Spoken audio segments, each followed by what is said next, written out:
This is RHM for RHM Movie Reviews. Today I'm going to be talking about all the Sony Marvel movies I own. Because Sony, from what I recently heard, Sony does have a new contract with Marvel. They're due to have their Spider-Man characters intervene with Marvel's characters. Right.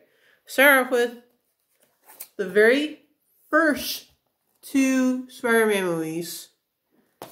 Both, it's an amazing cast. Both have great villains. Willem Dafoe plays Green Goblin, also Norman Osborn. And James Franco actually plays his son. I'm sorry, I sometimes blank on his character, Harry Osborn. Now, with this, I also got VH1 goes inside the both Spider-Man movies. So, it talks about what it was really like for that MTV Movie Award winner for Best On-Screen Kiss. Sad but true, it wasn't as beautiful as we thought it was. It's the fact that, yes, Tobey Maguire had to literally breathe through his mouth. Or, actually, I think the way they described it is Kirsten Dunst was basically giving him mouth to mouth. Because while they were kissing, he had to breathe because the mask only went out to his nose. When she had to she unfurled the front of his mask, it only went up to his nose. So he had to take breaths during the kiss.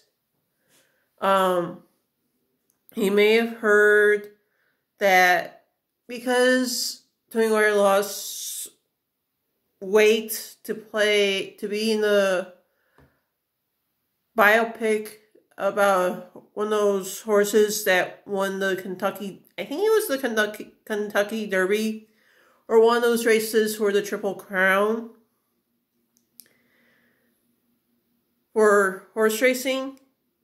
He lost weight, and when he tried to do his own stunts tried to do certain stunts for Spider-Man 2, he ended up hurting himself.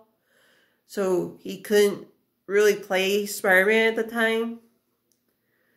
And there was a rumor going around that Jake Gyllenhaal, who later ended up being a villain in our current Spider-Man movies, was rumored to take his place, but he turned out to be okay. Tobey Maguire turned out okay. And actually, for the first Spider-Man movie, he actually had to show a screen test that he could do the stunts that were required to actually play Spider-Man. He had to show that he was ripped. He was pumped up. He had to show off his muscles. And there's a screen test where the first in one of the special features, it shows the screen test is showing he can do fights. He can do the stunts that were going to be required to play this character.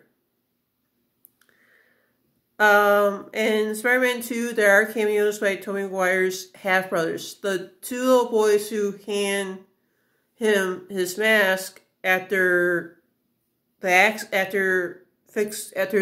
stopped the train. And just so you know, from what I've heard, some of this movie, the train sequences for Spider-Man 2, were actually filmed in Chicago. I don't know where. If you know where, if you're from Chicago and if you've seen Spider-Man 2, please tell me where exactly those were filmed, because I have no idea. Alright, next is the Spider-Man movies are included in the MCU. Only the two. First one is Spider-Man Homecoming.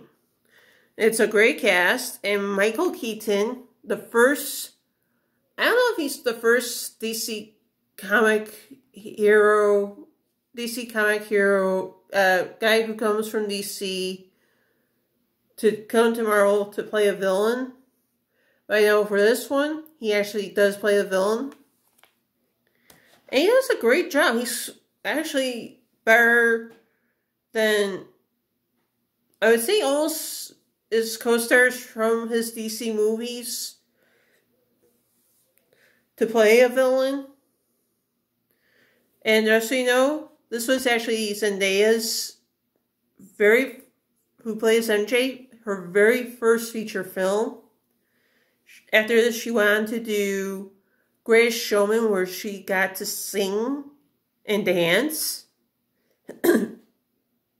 She basically got to do almost everything she got to do for the one Disney Channel show she was on, which was Shake It. Her first Disney Channel show, which was Shake It Up. Now, you won't see Homecoming or the next one, next Spider-Man movie I'm going to talk about on Disney Plus. I don't know why. They just haven't put it there yet. But they do have the cartoons, Spider-Man cartoon series there. Now, I don't know if that's part of their current contract with Marvel, Disney's current contract with Sony. With Sony, saying, oh yeah, you guys could, Sony telling Disney, oh yeah, you can't have the Spider-Man cartoons, we're keeping the movies. Now, I don't know if this is true or not. If people from other YouTube channels want to correct me, you can, because I have no clue. Alright, next one is Spider-Man Far From Home. Now, there's not much to say, but this one actually follows actually takes place after Avengers Endgame. And as I said, Jake Gyllenhaal does play the villain Mysterio in this. And you are set up for the next phase of Marvel, of the MCU. I don't know if this is the last movie for Phase 3 or the first movie for Phase 4. But there is an Easter egg that says the rest of the franchise, the rest of the MCU movies, or where they're going to be going next. Now, I know for certain the next MCU movie is Black Widow. And I don't know what else is going on after that. Because if they're actually... It's really wherever you want to think. You check out Kevin Feige's, because he's the main producer. Actually see where he goes, what's next, because I know it's Black Widow, Eternals. I forgot what the other movies are afterwards, because I know there's supposed to be Ant-Man 3, Spider-Man 3, third Spider-Man movie off these. It's Guardians of the Galaxy 3, and, you know, other MCU movie franchises. Alright, the next one is Venom. Now, yes, this is Tom Hardy as I don't know, for this one, it's a good symbiote. You do have, you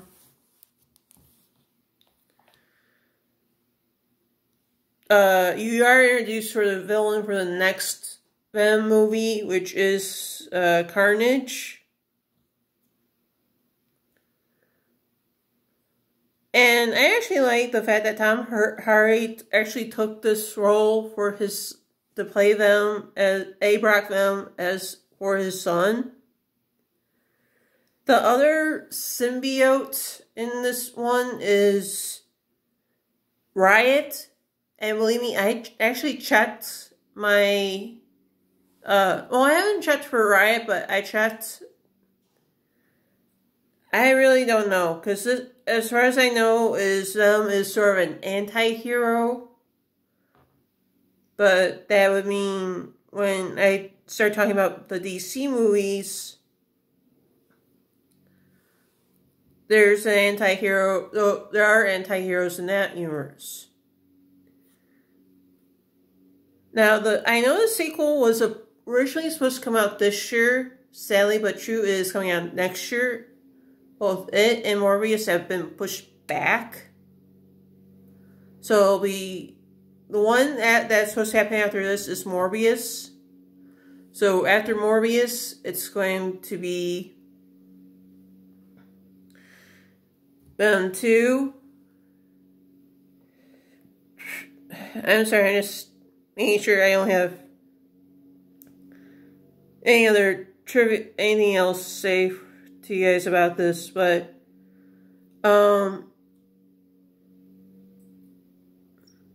there are most likely improv scenes for this.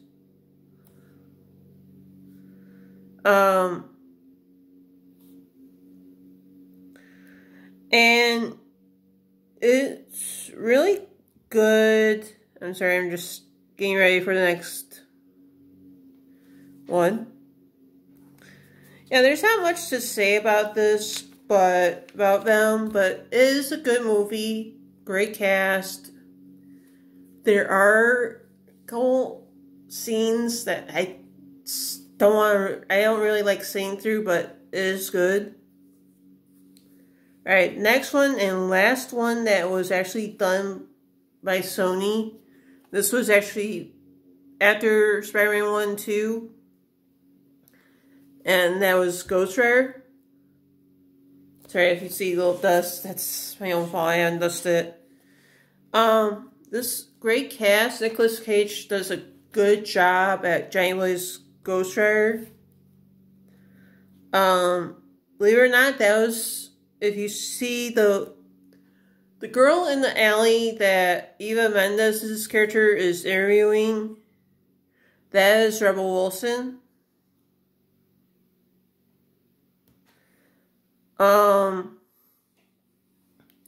And of course, you do see the late Pierre Fonda in this movie playing the devil, which I found very interesting. I don't think I've ever seen him play a villain or anything like the devil before. I mean, I hadn't watched that many movies of his. I followed more of his sister Jane Fonda's movies than I do his, but he does a pretty good job. And Wes Bentley plays his on-screen son, which I thought was very interesting. And of course, when you watch the movie, you notice the motorcycle is transformed into the kind of motorcycle you actually probably saw Pierre Fonda riding in a movie called Easy Rider.